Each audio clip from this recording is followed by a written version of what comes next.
Buenas noches. Desde el Museo Marítimo Nacional queremos invitarlo a viajar en el tiempo, exactamente 200 años desde esta noche hacia atrás, al puerto fortificado del Callao, donde el almirante Thomas Cochrane, con un puñado de hombres de la recientemente creada Escuadra Nacional, capturó a la fragata española Esmeralda, la primera Esmeralda que tuvo Chile, el buque más importante de la Fuerza Naval del Virreinato del Perú. Con esta captura cambiaría para siempre el balance de fuerzas en el mar entre las fuerzas chilenas y las fuerzas del Virreinato del Perú. Disfruten este programa.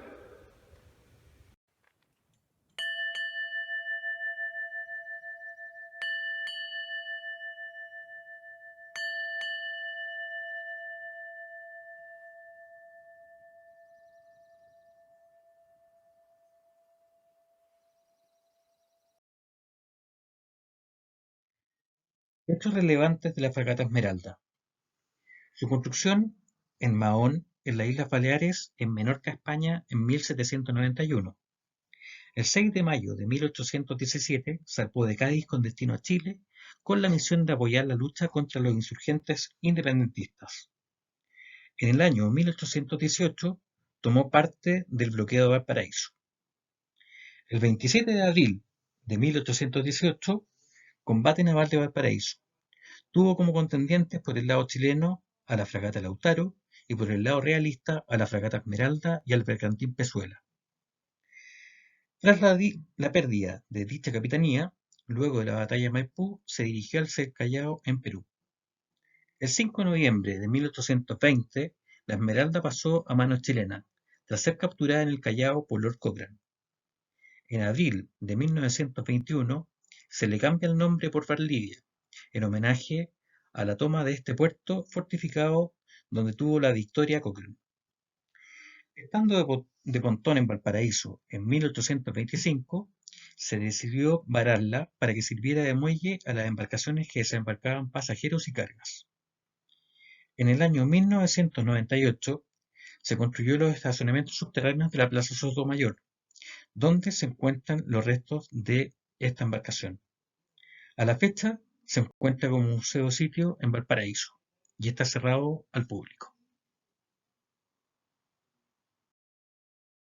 Chile ha contado con 6 embarcaciones que han tenido el nombre Esmeralda.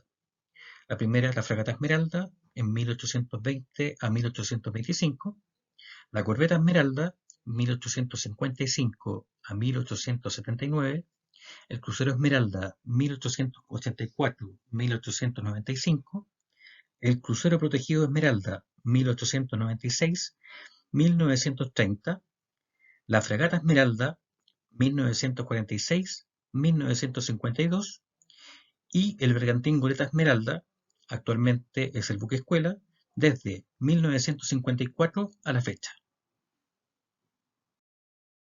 España tuvo 3 Esmeraldas, siendo esta última, la fragata Esmeralda, la capturada en el Callao.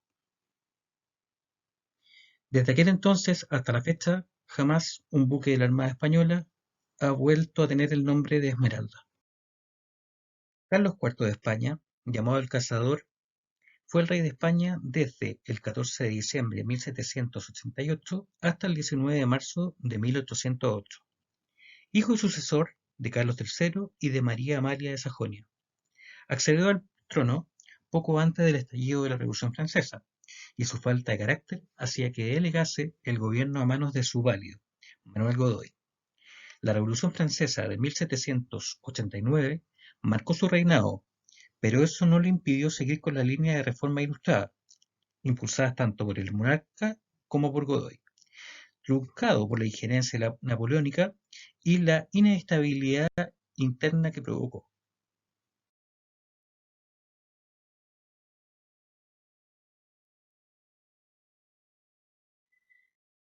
En este punto, la Armada Española ha tenido aproximadamente unos 100 años de evolución en lo que es construcción de embarcaciones, desde pasar desde las carabelas hasta llegar a las nuevas fragatas.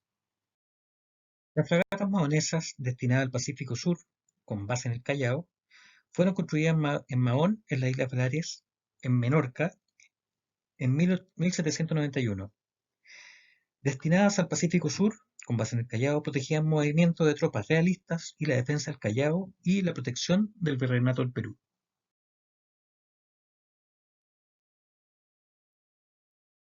Este puerto fue el destinado para la construcción de las fragatas. ¿Por qué? Es una muy sencilla razón. Teníamos bosques y aparte era una gran producción de cáñamo para las cuerdas de los buques.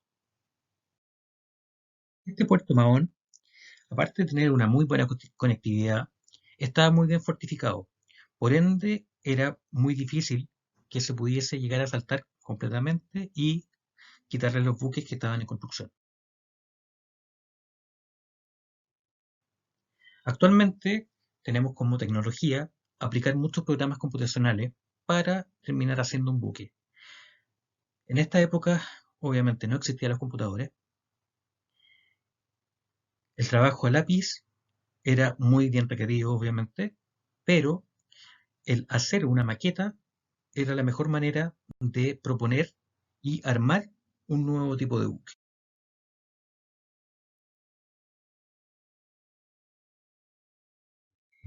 Ya para esta fecha teníamos la culminación de un siglo de avances técnicos navales, lo que es la construcción naval y la misma evolución de cada embarcación, hasta la simplicidad de su construcción. Dentro de estas fragatas que se construyeron estaban la Santísima Mónica, la Esmeralda, la Diana, la Venganza, la Ninfa y la Prospertina, las cuales tenían dos nombres. Uno era el nombre que se le daba por el astillero y otra que le ponía la misma tripulación. Esta es la planimetría original de la fragata Diana, la gemela La Esmeralda. Esta fue la base para la construcción de estas 6 fragatas. La construcción de las fragatas mahonesas parte primero por un modelo, que este modelo se le llama modelo de arsenal. La importancia de estos tipos de modelos es que, como actualmente tenemos modelos 3D, este era el 3D de la época, el cual se hacía perfectamente cómo iba a ser el buque, en el más mínimo detalle. Actualmente, este tipo de modelos de arsenales se encuentra en el Museo Naval de Madrid. Algo que no podemos dejar de mencionar es el mascarón de proa, una parte importante de un buque. Este, para aquella época, simbolizaba a la corona como tal, y este tenía un dragón o un león, ya dependiendo de la corona a la cual servía. Luego de esto, las fragatas mahonesas adoptaron el símbolo de una mujer, lo cual vamos a ver a continuación. Acá tenemos 3 ejemplos de mascarones de proa. El primero una mujer, el segundo es un león, y el tercero para mí el más importante es el mismo de la fragata Diana, el modelo Arsenal, el cual nos dice cómo es o cómo fue realmente el mascarón de proa de esta fragata.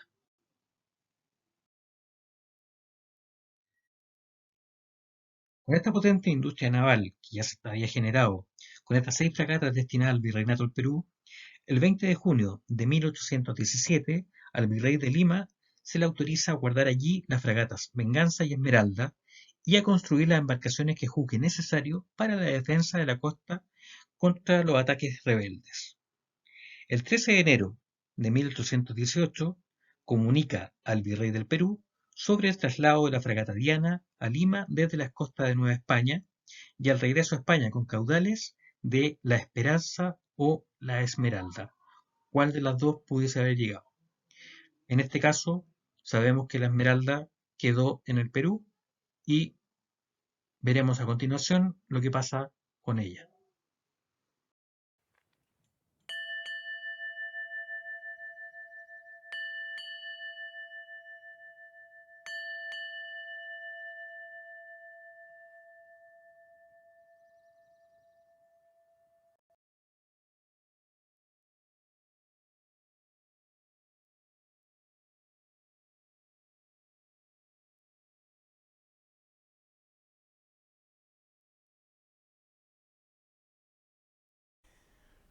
Cuando José Antonio Álvarez Condarco contactó a Thomas Cochrane a fines de 1817, este marino y noble escocés era ya un personaje muy singular. Thomas Alexander Cochrane, heredero del título de conde de Dundonald, capitán de navío de la Royal Navy, era un marino heroico, admirado por los británicos por sus increíbles hazañas en el mar y en la costa. Era el capitán más audaz, hábil y exitoso, y algo muy importante, el que menos vidas perdía y causaba con sus hazañas.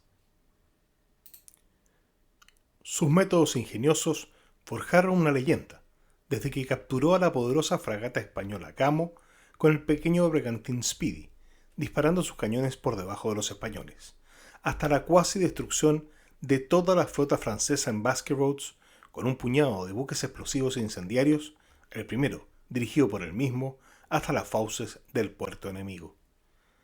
En la guerra napoleónica contra Francia y España, había capturado, hundido y varado más de 30 barcos, actuando con un solo buque. Atacaba siempre a la cabeza de sus hombres, por sorpresa, con medios poco convencionales, muchas veces de noche, sobre barcos en puerto. El propio Napoleón, desesperado ante este comandante solitario que paralizaba las costas de Francia y España, se refirió a Cochrane como el lobo del mar. La admiración, sin duda, era mutua. 2 veces logró escabullirse de fuerzas muy superiores, usando maniobras audaces e ingeniosas. Una vez que el buque de Cochrane fue capturado cuando le destrozaron el velamen, el comandante francés se negó a recibir su espada por el valor demostrado en combate. Gracias a un canje de prisioneros, Cochrane volvió a las cubiertas. Cuando España se rebeló contra José Bonaparte y libró su propia guerra de independencia, Cochrane apoyó a las fuerzas españolas en Cataluña, defendiendo con su dotación el fuerte Trinidad. Causó estragos al ejército francés usando todo tipo de trampas, minas y ataques sorpresivos.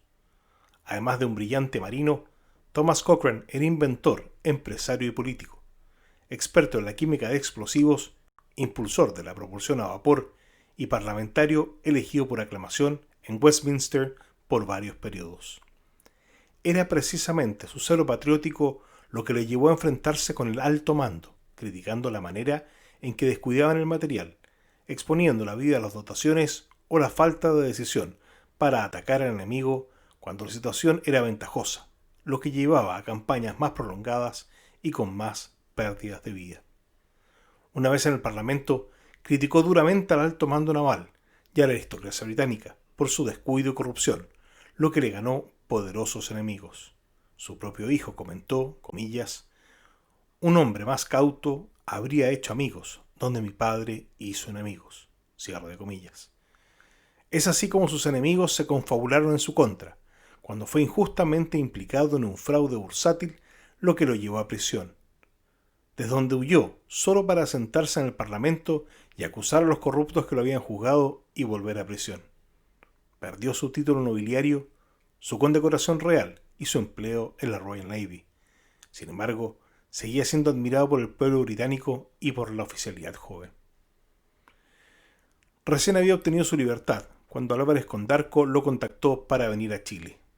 Cochrane mandó a construir un barco a vapor, el Rising Star, que cambiaría las reglas del juego en la guerra en el mar.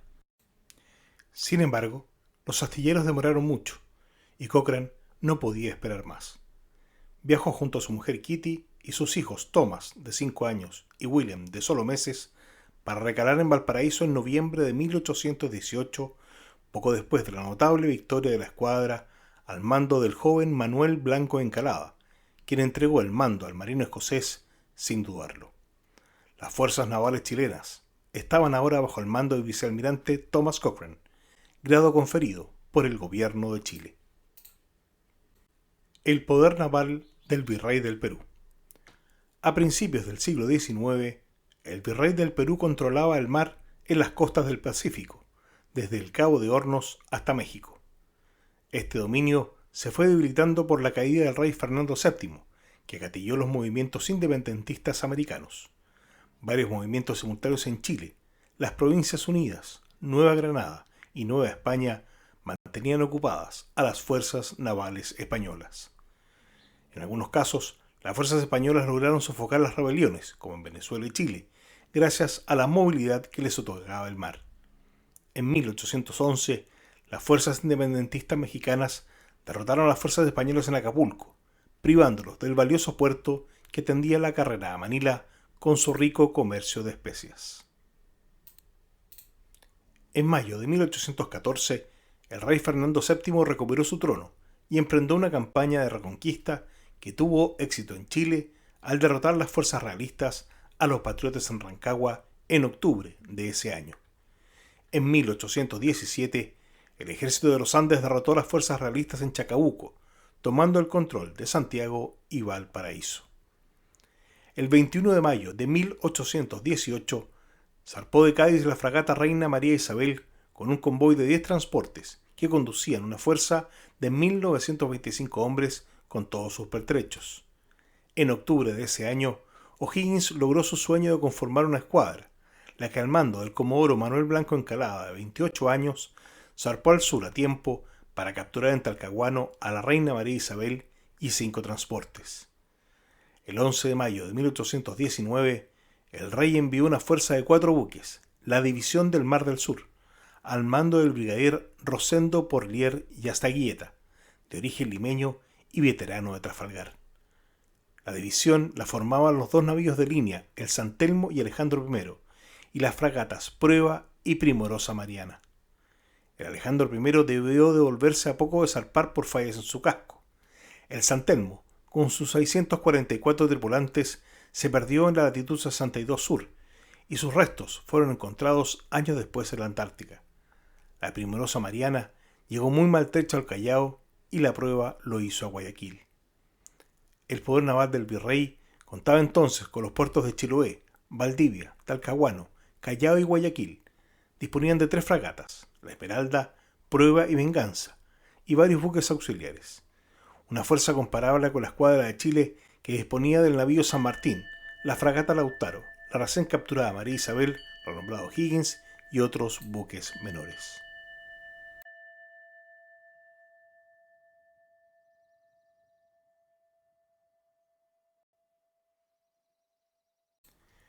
Cochrane al mando de la escuadra chilena.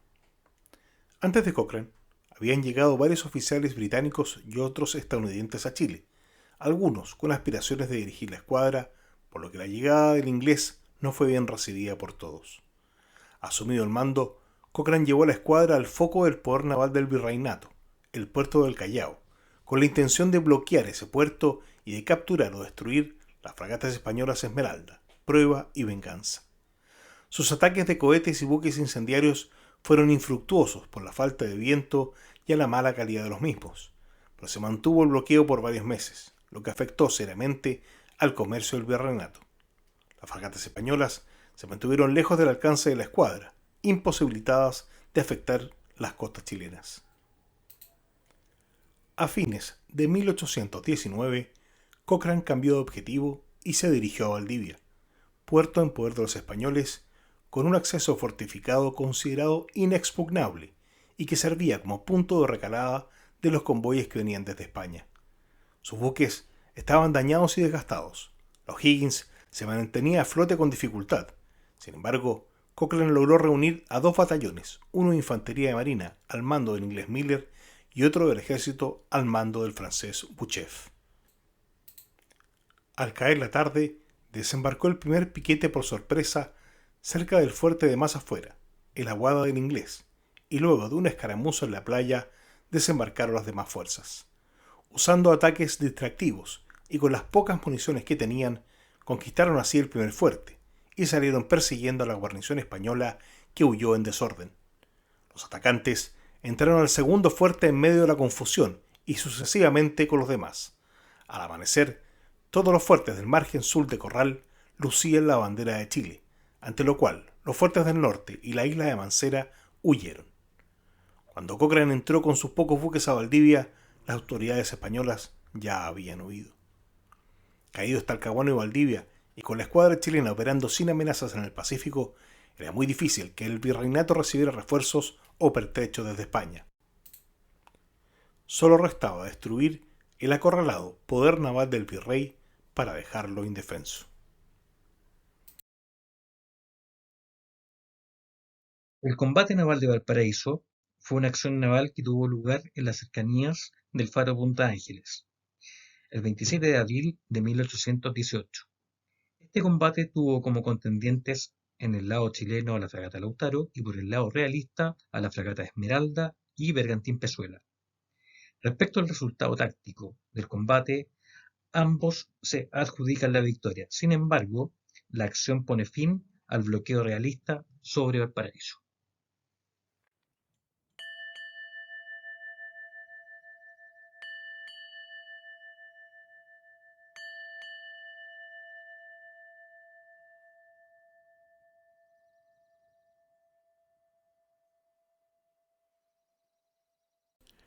Relación de la captura de la Esmeralda hecha por su último sobreviviente, el capitán don Pablo Delano, ayudante de órdenes de Lord Cochrane. Poco después de las 10 de la noche del 5 de noviembre de 1820, se hallaban reunidos al costado de la fragata O'Higgins 14 botes, tripulados por 240 voluntarios armados de pistola y sable, destinados al asalto de la fragata española Esmeralda, que se hallaba fondeada en el recinto del puerto del Callao, al abrigo de los castillos que montaban 300 piezas de artillería y con una guarnición completa de artilleros adiestrados. La Esmeralda y los demás buques anclados en el recinto se hallaban resguardados por cadenas gruesas, bolladas con palos de la balsa de Guayaquil, formando así un cierro completo con solo una entrada de suficiente anchor para un buque, colocada en el punto norte del cierro. Este cierro lo vigilaban 28 lanchas cañoneras que montaban un cañón de 24, cada una con tripulación de 30 hombres. La Esmeralda montaba 44 cañones y tenía una dotación completa de 370 hombres, y se hallaba en un todo perfectamente tripulada y pertrechada, y sólo esperaba una oportunidad favorable para hacerse a la vela con destino a las Filipinas y España. La gente, supimos después, dormía sobre las armas en la batería del buque, pronta para cualquier evento. La expedición asaltadora se formó en 2 filas, encabezada por la falúa del almirante Lord Cochrane, y en ese orden siguió hasta llegar al cierre referido, que fue minutos antes de las 12. Allí se le dio el «¿Quién vive?», lo que en el acto fue contestado por el almirante con las palabras «Silencio o mueres», y al mismo tiempo apuntaba a la cabeza del que había dado con una pistola de 2 cañones. Fue bastante esto para que toda la tripulación de la cañonera se dejase caer al fondo de la lancha. Entonces el almirante gritó con voz fuerte: «¡Hurra, muchachos! ¡Bogar fuerte y vamos al asalto!». Hasta ese momento habíamos estado bogando suavemente y con los remos frisados en lona en las chumaceras para no dar la alarma a los españoles. Pero al oír el grito del almirante, todos prorrumpimos con voz atronadora en el grito de hurra, que duró hasta que llegamos al costado de la Esmeralda que se divisaba a poca distancia. Y en llegando, ahí la abordamos por ambos costados. El almirante fue el primero en subir por el costado babor, pero un culatazo que le dio el centinela lo volteó al bote, de donde volvió a subir con presteza y mató al centinela de un balazo. Y seguido por los tripulantes de los botes, subió a bordo donde se trabó una terrible lucha de hombre a hombre que apenas había durado 15 minutos cuando los españoles volvieron cara y buscaron salvación, algunos en las bodegas del buque, otros en las cofas y muchos, en su desesperación, tirándose al mar para escapar a nado. Durante la confusión, alguien cortó los cables de la fragata, visto lo cual, por el almirante, mandó desplegar las velas, pero había muy poco viento y las velas estaban sin drisas ni escotas. Pero luego se remedió esa falta, pues ya nuestra gente se hallaba en las cofas y en un abrir y cerrar de ojos colocaron drisas y escotas provisionales con algunos cabos que encontraron, a pesar. En la lucha, el almirante recibió una herida de bala en el muslo derecho, pero no por eso se abatió, y luego que yo le amarré un pañuelo fuertemente en la pierna para estancar la sangre, siguió atendiendo a todo con la calma y serenidad que le eran características. El buque marchaba con lentitud con dirección a la salida, gracias a una ventolina suave que de tierra soplaba. En estos momentos, una bala de cañón cortó las drisas del pico de la mesana que cayó sobre cubierta, y otra entrando por las ventanas de la popa, dando con un pie derecho de hierro, lo arrancó de su lugar, haciéndole volar por el entrepuente, atravesado y horizontalmente, de modo que, al pasar por un pequeño grupo de nuestros hombres, mató a algunos e hirió a otros. Entre los primeros había un joven inglés que tenía la bandera del jefe español envuelta en su cuerpo, y fue cortado medio a medio, muriendo en el acto. Este joven había sido parte de la tripulación del corsario Maipú, armado en Valparaíso 2 o 3 años antes, y habiendo sido capturado por una fuerza española mayor, fueron confinados en los castillos del Callao, donde recibieron un tratamiento brutal durante todo el tiempo que permanecieron ahí. Así que él juró vengarse, y ese mismo día, 5 por la tarde, indicándome con el dedo de la bandera del jefe español, juraba que la había de bajar con sus propias manos.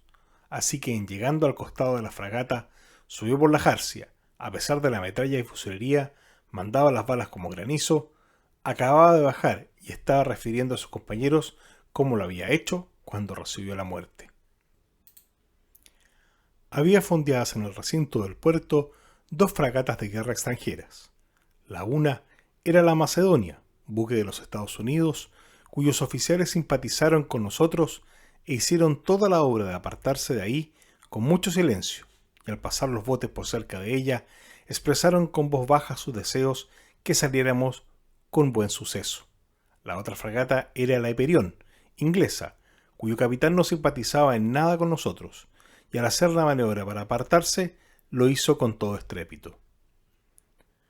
Lord Cochrane, a pesar de haber sido herido y a pesar del diluvio de metralla que volaba en su derredor, se trepó sobre un cañón para dirigir desde allí toda la maniobra y dar la dirección al buque, y se mantuvo allí hasta que salimos fuera.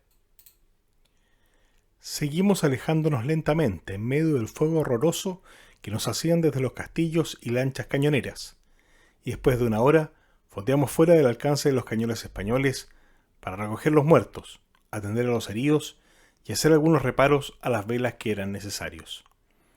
Encontramos que 2 de los oficiales y 11 marineros habían muertos, y 33 heridos solamente, mientras que de los españoles recogimos 150 muertos. Faltaba también una de nuestras embarcaciones con toda su tripulación. Después de atender a los heridos, levamos ancla y fuimos a fondear al costado de la O'Higgins, donde llegamos poco antes de amanecer. Estaba la fragata en la isla San Lorenzo, terminando así esa jornada, la más gloriosa de todas del almirante Cochrane, según lo oí de su propia boca. El cañoneo de los castillos continuó toda la noche, ignorando nosotros cuál sería el motivo, pero cuando amaneció divisamos en el horizonte en dirección al Callao 2 bultos negros, uno grande y el otro más chico, los cuales cuando aclaró descubrimos ser la embarcación que nos faltaba, tirando a remolque una lancha cañonera enorme que había capturado a viva fuerza, y luego mandamos auxilio para traerla. El bravo que era jefe de esa embarcación era el pilotín O'Leary, norteamericano, que posteriormente fue muerto en el ataque hecho a la fortaleza de Chiloé por la escuadra chilena. Valiente muchacho, que con 12 hombres de su bote abordó y capturó esa lancha que llevaba 30 de tripulación. Para demostrar la calma y sangre fría del noble jefe, mencionaré un incidente que ocurrió. Luego que se principió el combate, las fragatas Macedonia y Hyperion pusieron un farol en el pico de Mesana, y suponiendo que tenía alguna significación, Lord Cochrane mandó colocar uno en el pico de la Esmeralda, para lo cual sobraban faroles, pues entre cada 2 cañones de la batería había un farol colgando preparado con una vela. Mediante esta astucia se confundían los españoles en los castillos, y no atinaban a cuál de los 3 dirigían sus punterías, así que tiraban indistintamente sobre los 3, de modo que más ofendieron a los neutrales que a nosotros, pues 2 balas de cañón tocaron a la Esmeralda, mientras que los otros recibieron varias más. Yo en aquel entonces solo tenía 14 años y medio, pero el almirante me honraba con su distinción, así que me confió el puesto de ayudante para esa ocasión y puso a mi cargo su propio bote tripulado con 5 jóvenes, uno de los cuales fue don Tomás K. Sanders, honorable vecino de la ciudad de Concepción, donde falleció en 1878. Postdata. Cuando dictaba la carta que procede, se me había olvidado decir que en el momento del abordaje de la Esmeralda, su comandante con un amigo estaban tornando mistela y bizcochuelos en la cámara, y como la sorpresa fue tan completa, no tuvo tiempo de dar órdenes algunas, ni salir fuera siquiera, así que fue apresado en su misma cámara, donde permaneció durante toda la acción. Yo fui a la antecámara cuando terminó la lucha sobre cubierta y estaba arrodillado aplicando un torniquete a la pierna del teniente Grenfell, posteriormente almirante de la escuadra brasileña y subsiguiente cónsul general del imperio en Inglaterra hasta su muerte, que tendido en el suelo se iba en sangre por una herida de metralla en el muslo derecho, en cuyo momento entró una bala por la popa y dio en una viga en que descansaba uno de los pies del comandante Coig, lo que le causó una contusión tan grande que no lo podía soportar sin gritar, ante lo cual el teniente referido le dijo calla boca y en inglés le preguntó si creía él el único herido. Tan completa fue la sorpresa que no alcanzó a subir ningún oficial sobre cubierta, pues cuando asomaban algunos en las escaleras encontraron a nuestro agente vigilando con sable y pistola en mano y tuvieron que volver a bajar. Un sargento de tropa era quien encabezaba la defensa, hombre muy animado y valiente, que animaba a la gente con su voz y con su ejemplo pero luego murió de un balazo en el pecho y entonces fue cuando los españoles cedieron. Al día siguiente se canjearon los prisioneros por algunos patriotas que había presos en los castillos. Era mucha la sensación que causó en Lima y Callao la toma de la Esmeralda, y no creían posible que nosotros solos pudiéramos haberlo edificado, pues se atribuían al buque americano el habernos ayudado. Con este motivo, cuando al día siguiente un bote de dicha fragata fue a tierra para hacer el rancho, el populacho furioso se echó sobre ellos y asesinaron al oficial y 12 o 13 más que iban con él, no dejando vivo a ninguno. El comandante se encontraba de paseo en Lima y, habiendo llegado a su conocimiento que lo buscaban, quiso disfrazarse para escapar, para lo cual se estaba raspando sus bien pobladas patillas y ya tenía una raspada cuando llegó un coche escoltado por 25 coraceros que le enviaba el virrey para que se fuera inmediatamente a Chorrillos a embarcarse. No esperó para rasparse la otra patilla, sino que metiéndose en el coche partió todo galope y llegó a Chorrillos, donde encontró a uno de sus botes esperándolo y se embarcó, salvando así la vida. Ahí tiene usted, mi amigo don Benjamín, el relato sencillo de cómo fue tomada la Esmeralda. De manos de usted, espero ver una magnífica exposición de ella. Si todavía quisiera usted averiguar algo más, tendría mucho gusto en satisfacerle. Para lo cual, si usted me hiciera el favor de pasar a mi casa el día que guste, me hallará pronto y le mostraré un cuadro magnífico pintado por el coronel Wood que representa esa gran acción. Deseando usted toda felicidad, me suscribe usted, atento amigo y seguro servidor, Pablo Delano.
Buenas noches, es un agrado poder compartir con ustedes en esta jornada tan especial de estudio y reflexión en torno a un hecho histórico tan importante y significativo. Quiero en un comienzo compartir un documento desarrollado en octubre de 1998 cuando se inician la exploración arqueológica que permitió encontrar los restos en Valparaíso, en lo que actualmente es la Plaza Sotomayor, de la Esmeralda. Mi nombre es Ernesto Gómez, soy director del Centro de Estudios Oceánicos de la Facultad de Arquitectura de la Universidad de Valparaíso. Como dice el texto de Didier y Riveros en su estudio inicial de arqueología en el año, como recién dije, el año 98, textualmente señala: la Esmeralda de Cochrane se encontraba fondeada en Valparaíso en junio de 1825, desarbolada y prestando servicios de pontón cuando fue sorprendida por un fuerte temporal que la hacía chocar con la fragata Independencia. Por salvar a esta, se soltaron sus amarras y fue echada a la costa, inmediata al resguardo. Su casco hoy ocupa el centro mismo de lo que es la Plaza Sotomayor de Valparaíso y en el paraje que en aquel tiempo ocupaba la casucha de tablas del resguardo. Simpson, 1986. El general Centeno, en el ejercicio de su calidad de gobernador, ordena arrastrar los restos del navío un poco más afuera de la playa y que su quilla fuese embalsamada en arena, sirviendo así de base al primer muelle que tuvo este puerto, según consta en un oficio del 14 de junio de 1825, enviado por el gobernador Centeno a su excelencia el señor director supremo Freire. O sea, con esto podemos darnos cuenta fácilmente que uno de los pilares fundacionales de la ciudad-puerto está justamente en este lugar, que además es un sitio que nos retrotrae al lugar o al espacio donde efectivamente se funda la ciudad de Valparaíso, cerca, ¿no es cierto?, de la iglesia La Matriz. Por lo tanto, en este espacio nos acompaña además los restos del Castillo San José, que también es un indicador muy importante del patrimonio de la ciudad de Valparaíso. O sea, tenemos acá una de las piedras angulares desde el punto de vista patrimonial en lo que es la fundación y el desarrollo de la ciudad-puerto y particularmente del puerto de Valparaíso. Continúo.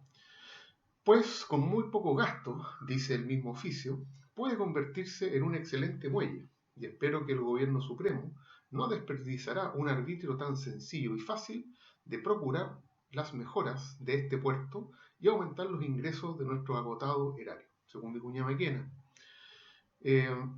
Ya se estaba visualizando, evidentemente, la relevancia estratégica para el desarrollo del país y el desarrollo de la ciudad, obviamente, el puerto. No cabe la menor duda de ello. El historiador describe el final de la gloriosa embarcación.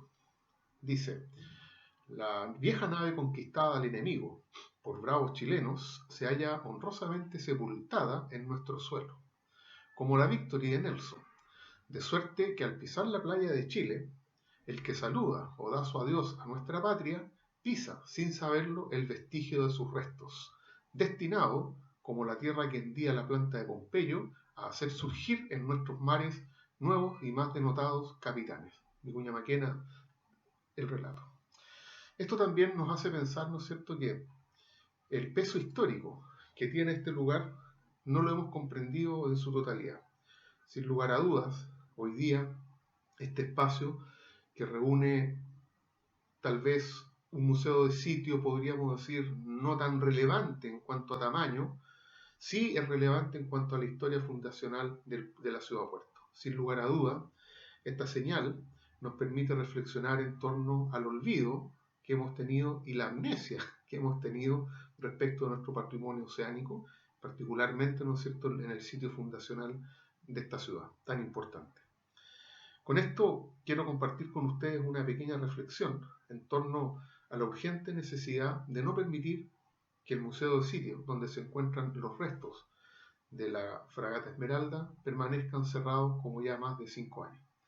Creo que es necesario que como instituciones que representamos algunos de nosotros hoy día, desarrollemos un esfuerzo, que nos pongamos de acuerdo y que compartamos energías, ideas y recursos para poder rescatar lo que actualmente, ¿no es cierto?, significa tener cerrado el Museo de Sitio.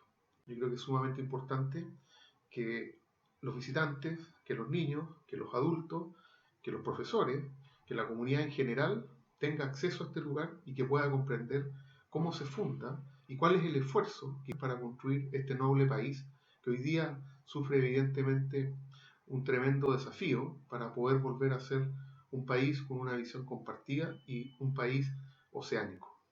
Por favor, creo que es importante que hagamos un esfuerzo.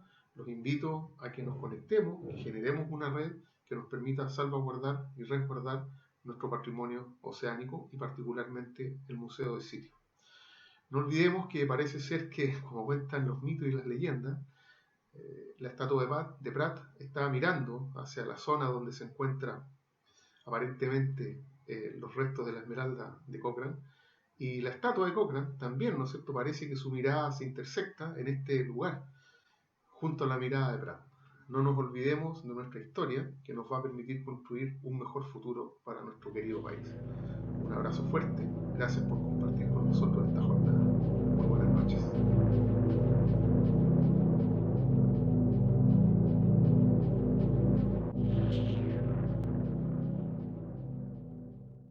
Hemos llegado al final de este programa.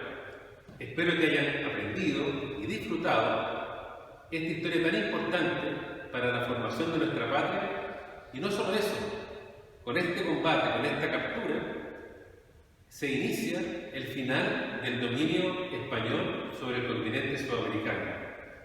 Conocer estos hechos nos permite amar más a nuestra patria y a los héroes, a esas personas que le dieron forma hace 200 años. Muchas gracias, buenas noches y hasta la próxima.